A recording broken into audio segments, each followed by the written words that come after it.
नमस्कार। आज हम सब मिलकर भारतीय रेलवे की एक बहुत बड़ी पहेली को सुलझाने वाले हैं। ये पहेली है आईआरसीटीसी की सीट अलॉटमेंट की। तो चलिए देखते हैं कि इस कोड को कैसे क्रैक किया जा सकता है। ये सवाल तो हम सबके मन में कभी ना कभी आया ही होगा, है ना? कि भाई जब मूवी देखने जाते हैं या फ्लाइट लेते हैं तो अपनी पसंद की सीट चुन लेते हैं, तो फिर ट्रेन में ऐसा क्यों नहीं होता? बहुत फ्रस्ट्रेशन होती है। पर यकीन मानिए, इसके पीछे जो वजह है ना, वो हमारी आपकी सुविधा से कई ज्यादा बड़ी और दिलचस्प है। तो चलिए फिर इस रहस्य से पर्दा उठाते हैं। देखिए, असल में ये जो पूरा कॉम्प्लेक्स सिस्टम है ना, ये हमारी सुविधा के लिए बनाया ही नहीं गया है। ये बना है सेफ्टी और इंजीनियरिंग के बहुत ही सॉलिड प्रिंसिपल्स पर। मतलब यहाँ मामला पर्सनल चॉइस का है ही नहीं, मामला पूरा का पूरा फिजिक्स का है। अब देखिए, इस पूरी पहेली का जो सार है वो यहीं पर है। एक तरफ हम हैं, एक पैसेंजर, जिसका एक छोटा सा मासूम सा सपना होता है, बस एक विंडो सीट मिल जाए। और दूसरी तरफ है इंडियन रेलवे, जिसका लक्ष्य बहुत बड़ा है, हजारों पैसेंजर्स से भरी ट्रेन को एकदम सेफ और बैलेंस्ड रखना। बस यहीं से सारा खेल शुरू होता है। ठीक है, तो थोड़ा और डीप में चलते हैं। ये जो आईआरसीटीसी का एल्गोरिदम है ना, ये मेनली 3 चीजों पर काम करता है। सबसे पहला, ट्रेन की स्टेबिलिटी। इसके लिए क्या करते हैं? लोअर बर्थ पहले भरते हैं ताकि ट्रेन का सेंटर ऑफ ग्रेविटी नीचे रहे और ट्रेन स्टेबल चले। दूसरा है वेट का बराबर डिस्ट्रीब्यूशन।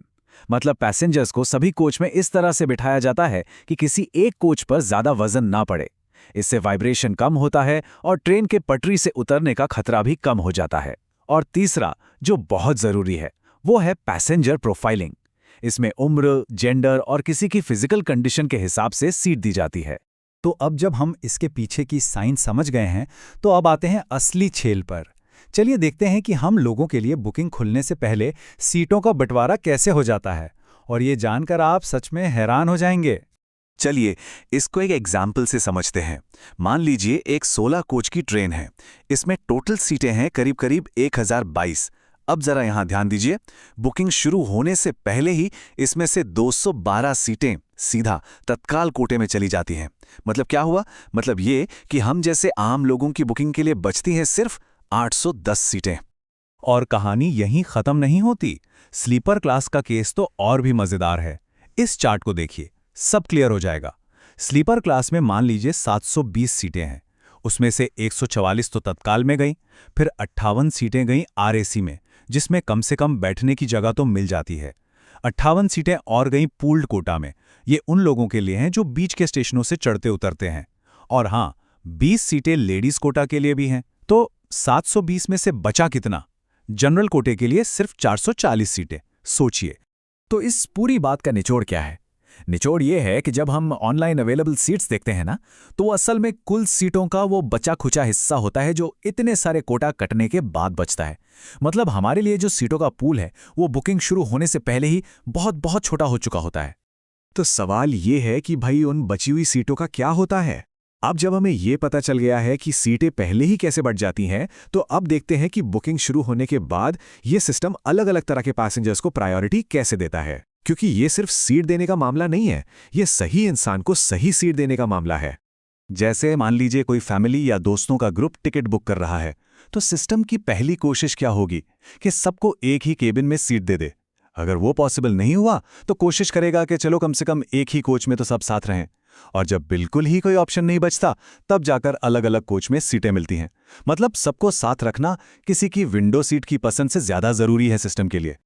और ये सिस्टम इससे भी ज्यादा स्मार्ट है। ये बाकायदा पैसेंजर प्रोफाइलिंग करता है ताकि सफर सेफ और कंफर्टेबल रहे। जैसे अगर कोई महिला अकेले ट्रैवल कर रही है, तो सिस्टम ध्यान रखता है कि उन्हें लड़कों के ग्रुप के बीच में सीट्स ना मिले। 45 साल से ज्यादा उम्र की महिलाओं और सभी सीनियर सिटीजन्स को लोअर बर्थ देने की पूरी कोशिश की जाती है। कपल्स को साइड अपर और साइड लोअर या आसपास की सीटें देने की कोशिश होती है। और हाँ, बच्चों को तो हमेशा ही उनके पेरेंट्स के पास सीट दी जाती है। तो अब जब हम सिस्टम का पूरा लॉजिक समझ चुके हैं, तो इस नॉलेज को अपने फायदे के लिए कैसे इस्तेमाल करें? चलिए अब कुछ प्रैक्टिकल टिप्स देखते हैं जिससे वेट लिस्ट की टेंशन से बचा जा सके। सबसे पहले तो ये समझ लेते हैं कि ये वेट लिस्ट या WL होता क्या है। इसका सीधा सा मतलब है, ट्रेन में एक भी कंफर्म सीट खाली नहीं है। टिकट तभी कंफर्म होगा जब कोई और अपना कंफर्म टिकट कैंसिल करे, बस। और ये एक बहुत बहुत इंपॉर्टेंट बात है, इसे हमेशा याद रखिएगा। वेट लिस्टेड टिकट के साथ ट्रेन में कानूनी तौर पर सफर नहीं कर सकते। चार्ट बनने के बाद अगर टिकट कंफर्म नहीं हुआ तो वो ऑटोमेटिकली कैंसिल हो जाता है और नाम पैसेंजर लिस्ट से हटा दिया जाता है। तो कंफर्म टिकट पाने के चांस कैसे बढ़ाएं? कुछ काम की टिप्स हैं। नंबर 1, जैसे ही बुकिंग विंडो खुले सबसे पहले टिकट बुक कर लीजिए। नंबर 2, अगर पॉसिबल है तो वीकेंड की जगह वीकडेज पर ट्रैवल करें जब भीड़ थोड़ी कम होती है। नंबर 3, लास्ट मिनट प्लान के लिए तत्काल का इस्तेमाल करें जो 24 घंटे पहले खुलता है। नंबर 4, लेडीज या सीनियर सिटीजन जैसे कोटा के लिए अपनी एलिजिबिलिटी जरूर चेक करें।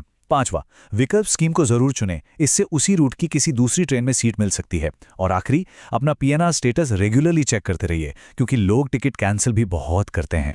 तो ये सब जानने के बाद आखिर में सवाल वही है, क्या IRCTC का ये सिस्टम बस एक रैंडम लॉटरी है, किस्मत का खेल, या फिर ये एक बहुत ही कॉम्प्लेक्स मशीन है जिसे करोड़ों लोगों की सेफ्टी और एक बैलेंस बनाए रखने के लिए डिज़ाइन किया गया है?